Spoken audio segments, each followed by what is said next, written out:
আসসালামু আলাইকুম সবাইকে, আশা করি সবাই ভালো আছেন। আজকে আমি আপনাদেরকে গার্মেন্টস ট্রেডে ব্যবহৃত একটি জনপ্রিয় ব্র্যান্ড জুকি, এই জুকি ব্র্যান্ডের একটি single needle lock stitch machine DDL 8700A-7 এই মডেলের মেশিনটিতে কিভাবে আপনারা ব্যাগ স্টিচ চালু এবং বন্ধ করবেন এবং কিভাবে প্রোডাকশন কাউন্টার চালু করবেন এই নিয়ে বিস্তারিত আলোচনা করব। তো যারা কিনা নতুনভাবে মেকানিক্স হতে চাচ্ছেন তাদের জন্য ভিডিওটি উপকারে আসবে, এবং কি যারা কিনা অপারেটর আছেন তারা ওই ভিডিওটি দেখলে কিভাবে মেশিনটিতে কাউন্টার চালু করতে হয় এবং কিভাবে ব্যাগ স্টিচ দিতে হয় এই জিনিসটি বুঝতে পারবেন। তো আমরা মূল ভিডিওতে চলে আসি। ভিউয়ার্স, এখন মেশিনটি আমার ব্যাগ স্টিচ অবস্থায় আছে। তো সামনে এবং পেছনে তিনটা করে ব্যাগ স্টিচ দেওয়া আছে। তো ABCD এই বাটনটিতে প্রেস করলে আমাদের প্রত্যেকটি সংখ্যা লাফাবে, যার কারণে আমরা ওইখান থেকে কমাতে এবং বাড়াতে পারবো প্লাস মাইনাসের সাহায্যে। তো এখন আমার সামনে এবং পেছনে তিনটা করে ব্যাগ স্টিচ আছে। এটা হচ্ছে সিঙ্গেল ব্যাগ স্টিচ। আর আপনারা দেখতেই পাচ্ছেন এইখানে আমাদের ছোট্ট একটা লাইট জ্বলে আছে, তার মানে এখানে বোঝা যাচ্ছে আমাদের সিঙ্গেল ব্যাগ স্টিচ চলতেছে। আর এর যদি উপরে আমরা ব্যবহার করি তখন ওটাতে ডাবল ব্যাগ স্টিচ হবে। তো এখন সিঙ্গেল ব্যাগ স্টিচটা আসলে কেমন হয় আপনারা একটু খেয়াল করে দেখুন। তো মেশিনটি যে সামনে তিনটা ব্যাগ স্টিচ দেওয়ার পরে আবার মেশিনটি চলার পরে পিছনে তিনটা ব্যাগ স্টিচ দেওয়া হলো। আপনারা আবার একটু ভালোভাবে খেয়াল করে দেখুন, সামনে তিনটা ব্যাগ স্টিচ হয়েছে এবং পিছনেও তিনটা ব্যাগ স্টিচ হয়েছে। তো এখন এই তিনটা ব্যাগ স্টিচই আমরা যখন এই ইন্টার বাটন প্রেস করব, এই ছোট্ট দাগের চিহ্নটি ডাবল ব্যাগ স্টিচের ওইখানে চলে যাবে। আবার এখানে মাইনাস বাটনে যখন প্রেস করব আমাদের উপরে এই ডাবল ব্যাগ স্টিচের এই জায়গায় চিহ্নটা চলে যাবে। তো এখন আমার সামনে ডাবল ব্যাগ স্টিচ হচ্ছে মেশিনটি এবং পিছনেও ডাবল ব্যাগ স্টিচ হচ্ছে। তো আপনারা একটু খেয়াল করে দেখুন, মেশিনটা আমি যে সুইং করতেছি এখন কিন্তু সামনে তিনটা ব্যাগ স্টিচ হচ্ছে এবং পিছনে তিনটা ব্যাগ স্টিচ হচ্ছে। এরপরে আমি আপনাদের যে জিনিসটি দেখাবো, এখন ইন্টার বাটনে প্রেস করলে এখানে অপশন চেঞ্জ হয়ে এখন আছে 0, অর্থাৎ সামনে এবং পিছনে ব্যাগ স্টিচ একটাও নাই, আমাদের মেশিনটি সলিড অবস্থায় আছে।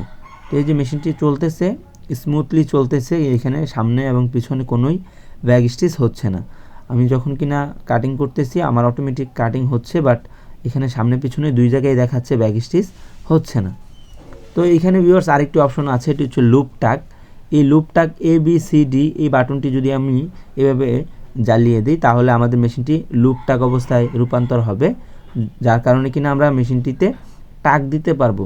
অর্থাৎ ছোট ছোট কাজে এই কাজে আমরা ব্যবহার করে থাকি এই মেশিনটি এইভাবে। তো এখন সুতা কেটে অটোমেটিক্যালি মেশিনটি থেকে বডি বের করা যাবে, অর্থাৎ সামনে একটা পাড়া দিলেই আমাদের সুন্দর মতো সেলাই হয়ে কাটিং হবে। তো এখানে চাইলে স্টিচ পরিবর্তন আমরা প্লাস মাইনাস দিয়ে করতে পারবো। তো এখন আমি আপনাদেরকে মেশিনটি তিনটি করে ব্যাগ স্টিচ রাখলাম। এখন এই অবস্থায় সচরাচর আমাদের মেশিনটি সেট আপ থাকে। তো কাজের পরিপ্রেক্ষিতে আমরা অনেক সময় পরিবর্তন করে থাকি। তো ভিউয়ার্স, এখন আমি আপনাদেরকে প্রোডাকশন কাউন্টারটা দেখাবো। মেশিনটিতে এখন কাউন্টার চালু করতে হলে প্রথমে আমাদের আই বাটনটি প্রেস করতে হবে মেশিন চালু অবস্থায়। তো এইখানে চালু অবস্থায় যখন আমরা 2 থেকে 3 সেকেন্ড ধরে রাখবো আমাদের F101 এই প্রোগ্রামটি আসবে। তো এটি আসার পরে আমাদের ডান পাশে আমাদের কাউন্টার আসবে, এখানে কত পিস আমরা এক পিস করতে চাই।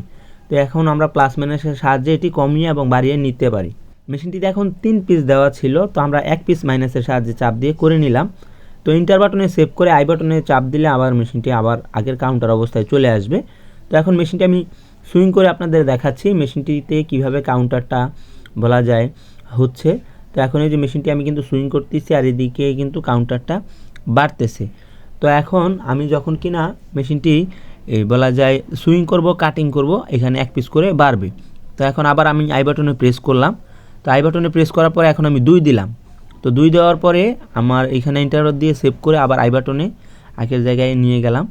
তো এখন কিন্তু মেশিনটি বলা যায় আমি যদি কাউন্টারটা আবার ডিলিট করতে চাই তাহলে আমি অবশ্যই মাইনাস বাটনে চাপ দিয়ে 2 থেকে 3 সেকেন্ড ধরে রাখলে আমাদের প্রোডাকশন কাউন্টারটি 0 হয়ে যাবে।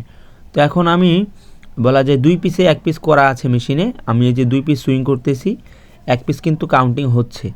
তো ভিউয়ার্স, আমরা যখন ঘন্টা শেষ হয় তখন কিন্তু আমাদের যদি প্রয়োজন হয় আমরা কিভাবে মুছবো, আমাদের মাইনাস বাটনে প্রেস করে ধরে রাখলে অটোমেটিক্যালি আমার কাউন্টারটা ডিলিট হয়ে যাবে।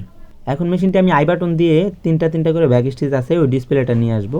তো ভিউয়ার্স, ভিডিওটি যদি কিনা ভালো লাগে তাহলে অবশ্যই ভিডিওতে একটি লাইক, একটি কমেন্ট, একটি শেয়ার করে পাশে থাকবেন এবং ভিডিওতে কোনো জায়গায় যদি বুঝতে অসুবিধে হয় আমাকে কমেন্টস করে জানাবেন। আর আমি সবসময় চাই আপনাদের কমেন্টস অনুযায়ী ভিডিও বানাতে। তো সবাই ভালো থাকুন, সুস্থ থাকুন, সবাইকে আসসালামু আলাইকুম।